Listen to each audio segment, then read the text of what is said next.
Was made worse on the 17th of February when the protests spilled into the corridors and operating theatres of the state-run Salmania hospital, and what followed were allegations of shocking abuse. Conflicting reports emerged of who was in control of the premises, the army or the medical staff. Both sides accused each other of holding the hospital hostage. I didn't need to do much investigating to figure this one out. This footage clearly shows medical staff making the hospital a centre for their political activities.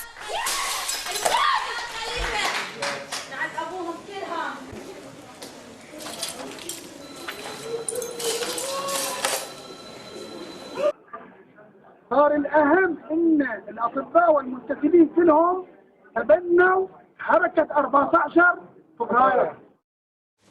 Politicised doctors and nurses allowed cameras into the ward in order to display injuries which they say the protesters sustained at the hands of security forces. Allegations came out of patients dying on the table, while doctors and nurses became engaged in political activity. Staff erected tents in the yard and patients complained of being turned away from the door, as Shia staff treated people according to religious sects. The doctors deny this and are currently on trial protesting their innocence.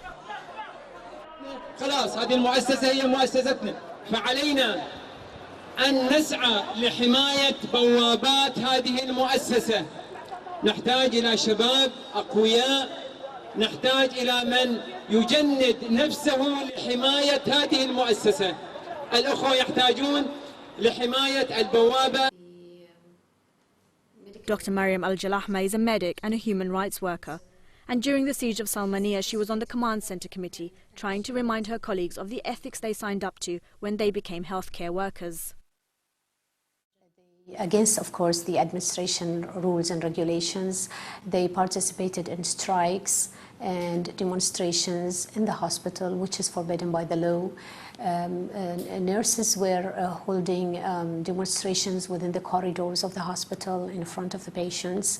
Patients were left neglected and unattained in some of the complaints that we have received. And we have seen the abuse of the ambulances, where ambulances were used to transport demonstrators or hide weapons. There were a lot of demonstrators in front of the accident emergency. This has totally caused chaos and prevented a lot of patients from receiving medical services during that time. That's very sad, makes me very angry, that how could you, as a profession after all this time, you violate not only medical ethics but even human rights, and you forget that actually the job you have chosen to work all your life is to help people save their lives. And not only that, but we have seen them destroy the reputation of their country unnecessarily.